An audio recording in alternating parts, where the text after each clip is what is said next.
Welcome to the DCTV News at Noon program. I'm Kelsey Kiesling. And I'm Kendra Cook. Dolores County Broadcasting Network is the producer of DCTV with support from the Southwest Colorado TV Translator Association. If you have a news topic or event you'd like to see covered, give us a call. The studio number is 677-4119. Today's show runs Thursday at noon and is uploaded to our YouTube channel and our DCTV News at Noon Facebook page to watch on demand. Today is April 25th, 2019. And now the News at Noon. Reported by the Durango Herald, authorities in Albuquerque have arrested a 17-year-old boy on suspicion of murder in the fatal shooting of an on-duty Postal Service mail carrier. Police said the teen was arrested without incident Wednesday night at a home in Albuquerque. Police said previously that Jose Hernandez was shot Monday while intervening in a dispute between the 17-year-old and his mother in front of the mother's home. The Associated Press does not generally identify juveniles accused of crimes. It's not immediately known whether the boy has a defense attorney who could comment on his behalf. Hernandez had worked for the U.S. Postal Service in Albuquerque for 12 years. Winter storms brought much-needed precipitation to southwest Colorado, but they also damaged the Dolores School District's main gym. That is reported by the Journal with photos from Jim Imiaga. The gym flooded in March, and the flooring is a complete loss. That according to Interim Superintendent Phil Casper. The district is soliciting demolition bids and working with the RE4A insurer on flooring replacement. Casper said demolition and substructure removal could cost as much as $15,000, although district officials will know more by Friday, the deadline for bids. The cost could reach $230,000, he said. Dolores Secondary School's principal Jennifer Hoffman announced late last month that the campus experienced flooding after spring thaw and runoff, but the gym was in the most immediate danger. Quote, of greatest concern at this time is flooding below the gym floor and the flooding that has entered the duct system on the north end of the middle school, affecting the social studies and health classrooms, Huffman wrote in a district letter. After inspecting the damage, the insurance adjuster determined March 29th that the gym would be closed for the rest of the school year. The flooding is being caused by groundwater sub that continues to rise, and the cleanup crews are pumping in order to make sure it doesn't overflow and cause more damage, Huffman said in a follow-up letter. The floor will be removed, she said, and once the high waters have subside, which typically happens in mid-May, crews will begin to bring in large heaters to expedite the drying process, and the floor will be resealed and relaid. Casper said district officials hope to install flooring that will mitigate flooding conditions, such as raising the floor or using sump pumps. The options are limited, however, due to the age of the facility and the location of the entire secondary campus. He told the Journal in an email the school is within the town's floodplain. Mold inspectors cleared middle school classrooms for use April 8th, and classes resumed, Casper said. Because of the gym flooding, the school district relocated several events. Senior prom was held at the Elks Lodge in Cortez, and several other events are being held in the auxiliary gym, including the spring concert, Teddy Bear's preschool graduation, 8th grade continuation, and award ceremonies for students in middle school through 11th grade. Senior awards night will be held at the Dolores Community Center, and graduation will be held at the football field. Reported by the Cortez Journal, Mark Redwine's attorneys are asking the judge overseeing his upcoming murder trial to exclude evidence from cadaver-sniffing dogs, questioning the scientific reliability, accuracy, and consistency of canines trained to sniff for human remains. Prosecutors accused Redwine of murdering his 13-year-old son, Dylan, after the boy disappeared in November 2012. The boy's remains were found about 8 months later, buried along Middle Mountain Road near Vallecito Reservoir, near Redwine's home. 16 dogs trained in detecting human remains scoured Redwine's property in the weeks and months after Dylan's disappearance. The canines alerted trainers and law enforcement to the existence of human remains near a hamper in Redwine's master bedroom, near a clothes washer in Redwine's Dodge pickup truck, and on the clothes he was allegedly wearing the night his son went missing. Defense attorney John Moran, in a 39-page motion filed last month, said the findings are unreliable and the dogs used in the Redwine investigation were not properly trained. Dog handlers may have biased their animals. The dog's findings were not corroborated by any findings of actual human remains, and the evidence obtained by dogs may be given undue weight in jurors' decision about guilt. 6th Judicial District Chief Judge Jeffrey Wilson has yet to respond to Moran's brief supplementing his motion seeking exclusion of evidence obtained by cadaver dogs. Wilson previously declined the defense's request to exclude sniffing dogs evidence, but he did require the prosecution to explain how the evidence meets state standards for admissibility. Reported in the Telluride Daily Planet with a photo from CPW. Temperatures are rising and the humans that inhabit this region have been venturing out of their snowy lairs for a much-needed dose of sunshine. Unfortunately, it's the worst possible time of this year for local ungulates. It was a pretty exceptional winter, and elk and deer weren't in good condition going into it, Nathaniel West, a wildlife biologist in the Bureau of Land Management's Tres Rios field office outside of Durango, observed. The drought conditions really impacted the quality of the forage. In effect, local ungulates have sustained a slow-rolling 1-2 punch. Weakened to begin with due to a lack of nutrition, they've just sustained a season, those that are lucky enough to have survived it, of prolonged snows in which the little food that remained became increasingly unavailable. This time of year is nice and warm for us, but it's a critical time for deer and elk, especially deer, said Colorado Parks and Wildlife CPW spokesperson Joe Lewandowski. Their bodies are in the worst condition that they've been in all year. They're on a starvation diet. A lot of deer at this point just ran out of energy and dropped dead. Local wildlife agencies are trying to keep these animals alive. That starts with not disturbing animals on their winter ranges. We really don't go observe them and watch them. We don't want to disrupt them, but CPW does fly over them in the chill season, West explained, which is how they've identified winter concentration areas where ungulates typically gather. The CPW's data and mapping capabilities help wildlife biologists understand a lot about these animals, including how far they need to go to return to their summer ranges and how deep the snows will be there once they arrive. Quote, "We want to make sure that when they leave their winter range and head up to their summer range, there'll be food for them there," West said. To protect big game at its most vulnerable time of year, winter ranges are closed to recreationists from mid-December through mid-April. However, this year, the agencies have determined that mid-April is too early in some places, and certain areas will remain closed until April 30th. The snowpack this year is 150% above average, which is forcing big game populations to remain at lower elevations, the BLM's acting Tres Rios field manager Elijah Waters said in a press release. "We appreciate the public's patience in helping us protect wildlife in the area," they said. Outdoor recreationists can help reduce stress to wildlife by observing them from a distance and keeping dogs under control, preferably on a leash. From the Cortez Journal, another visitor to Grand Canyon National Park has died after falling over the edge of the South Rim, authorities said Tuesday. A 70-year-old woman fell about 200 feet over the rim, the second over-the-edge death this month within the confines of the park, Grand Canyon officials said. The woman had been walking about 200 to 300 feet off a trail along the South Rim about a mile east of Mather Point. Park rangers got a call just after 1 p.m. that she needed help west of a popular overlook called Pipe Creek Vista. Quinley said the woman fell between Mather Point and the starting point for the South Kaibab Trail, two well-known and highly visited places at the park's more popular South Rim. The park's helicopter and rescue team recovered the body. The woman's name was being withheld until her family can be notified. Park officials didn't immediately release the woman's hometown. The National Park Service and Coconino County Medical's examiner will investigate the death. Still being investigated are 3 other deaths since March 26, 2 of which occurred outside the park. On April 3rd, a 67-year-old California man fatally fell 400 feet from the edge of the South Rim in Grand Canyon Village near the Yavapai Geology Museum. And now let's take a look at the weather. Thank you, Kelsey. We're looking at our 5-day DCTV outlook, starting with today's sunny with a high near 72. Northwest winds 5 to 10 miles an hour. And tonight, just a 20% chance of showers overnight, partly cloudy with a low around 47. Again, Friday, a 30% chance of showers with thunderstorms also is possible in the afternoon. Partly sunny with a high near 73. Southeast winds 5 to 15 miles an hour become west-southwest in the afternoon, and those winds could get gusty and reach 25 miles an hour. Friday night, that chance for showers and thunderstorms continues till midnight, then just a slight chance of any light precip.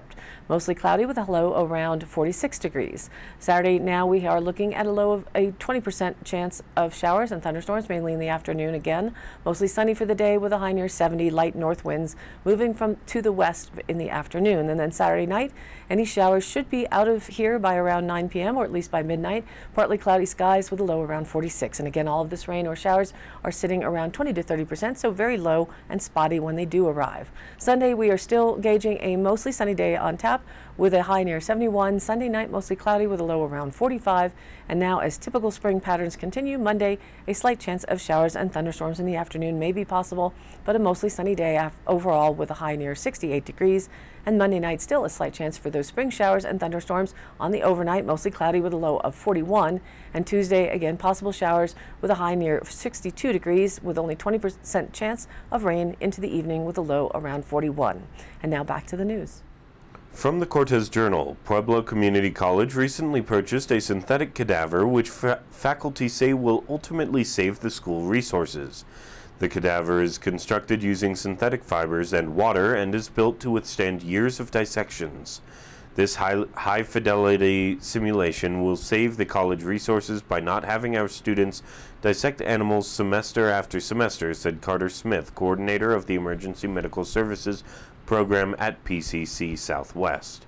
The cadaver was purchased using funds from an Amendment 50 grant the college received for $89,946, according to Shannon Livick, special assistant to the school's executive dean. It will primarily be used by biology, nursing, and emergency medical students. The college held its first ever synthetic cadaver dissection on April 8th in the Health Occupations building. County looking at long-term growth planning, as reported in the Journal, for Montezuma County, with photos by Jim Mimiaga.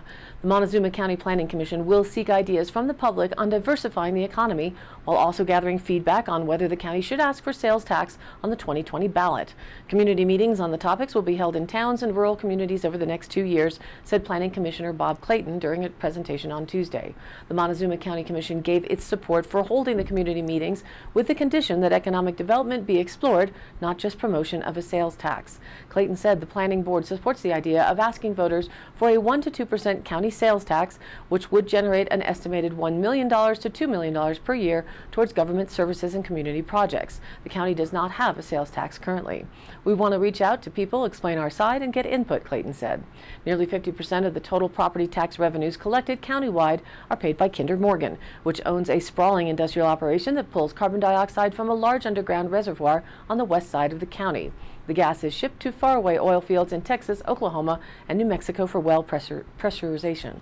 County officials said the company has been a blessing for jobs and tax revenues, but long-term planning is needed on replacing that revenue when the carbon dioxide field eventually begins to play out. Planning Commissioner Kelly Belt said a sales tax would bring in money from tourists who use county services such as roads but do not contribute with taxes. The burden right now for county revenues is all on property owners.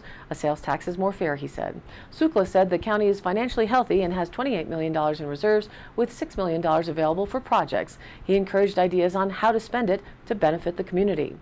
Commissioner Jim Candelaria agreed a sales tax would spread out the tax burden so it does not just fall on property owners. He was also open to the idea of reducing property taxes as part of the sales tax proposal. Sukla added, reinventing the county with innovative businesses is a better place to start the conversation rather than taxes. Some ideas being passed around for increasing economic development include a USDA processing plant, building a new conference center, a biochar plant that processes forest slash, commercial solar farms, hemp farms, and CBD processing plants, outdoor recreation, a public beach area at McPhee Reservoir, improving broadband internet, and expanding Pueblo Community College to include dormitories. According to the Cortez Journal, the Durango and Silverton Narrow Gauge Railroad is working to repair a historic locomotive on loan that broke down earlier this month. As a result, planned trips in May with the famed engine have been canceled. The Southern Pacific 460 number 18, more commonly known as the SP-18, is revered by railroad aficionados. It was loaned this winter to the D&S&G. Christian Robbins, spokesman for the D&S&G, said in a previous interview, the loan allowed railroad crews to practice with oil-fired steam power, as well as meet long-standing requests to bring the historic train to Durango. On April 9th, the locomotive broke down north of Durango toward Cascade Canyon, leaving nearly 100 passengers stranded by Shalona Bridge. A statement Wednesday said a crew is working with the Carson and Colorado Railway to repair the SP-18 following the minor damage it sustained. Trips planned for May 18th and 19th are canceled and passengers were given full refunds. Jeff Johnson, general manager of the Durango and Silverton Narrow Gauge Railroad, said in a prepared statement that repairs include the fabrication and installation of new rings, pistons, and piston rods on both sides of the locomotive. From the Journal, signs of the times, they may be a-changing. This is Erica Alvara's photo.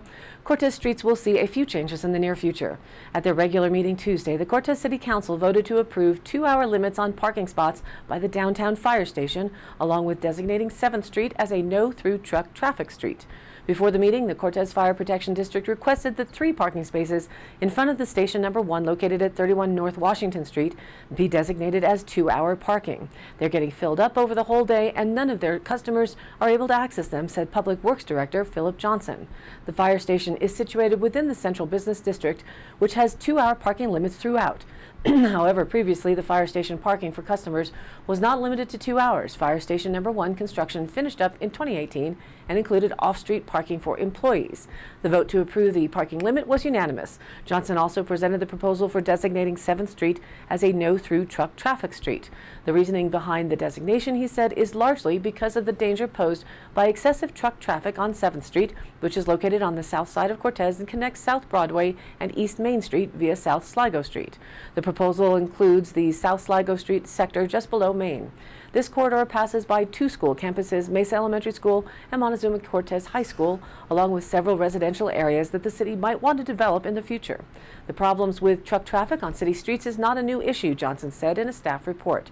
We dealt with this on the north side of Main Street with trucks missing Highway 491 North. Working with CDOT, additional signage and road markings helped this situation. He added that mapping software could also drive trucking traffic onto 7th Street. Public Works would like to stave off this issue with the requested designation. He continued in his report, we will still install appropriate signage as required by the manual on uniform traffic control devices. The designation will specifically apply to trucks that are not making local deliveries, according to Johnson. The proposal passed 4-3 with Mayor Pro Tem Orly Lucera, Councilman Ty Keel, and Councilman Gary Noyes voting against it. From the Cortez Journal, the U.S. Forest Service is planning another round of thinning in the mountains east of Albuquerque with the aim of reducing the potential for extreme wildfires. The Sandia Ranger District says the work beginning later this week will cover more than 1/10 of a square mile. It will involve thinning the area by hand, piling up fuel wood for later collection, and chipping the leftover material. There are no plans to close recreational trails in the area, but officials are warning visitors to use caution. The entire project area encompasses nearly 30 square miles where high tree density has created unhealthy conditions and has increased the possibility of high-intensity wildfires. New Mexico State Forestry, the Nature Conservancy, and others are helping with the project. Today's High Canyon Country happenings. April 28th from 2 p.m. to 8 p.m., the Outlier Cellars is the location in Mancos to be for the Old Fort Cider Release Party. Hosted by the Old Fort at Hesperus and Outlier, they invite you to sample Old Fort cider produced from the 2018 apple crop. If you aren't a cider drinker, they also have other yummy apple options. In addition to learning more about our historic orchard, they say you can sit along the river, socialize, or enjoy dinner at Yaya's food truck from 5 to 8 p.m. April 26th is the annual Four Corners FNRA banquet hosted by the Four Corners Friends of NRA of Cortez, Colorado. It will be run from 5 p.m. to 10 p.m. at the Cortez Elks Lodge, number 1789. For more details, you can contact Nathan Nicholson at 970-759-2733.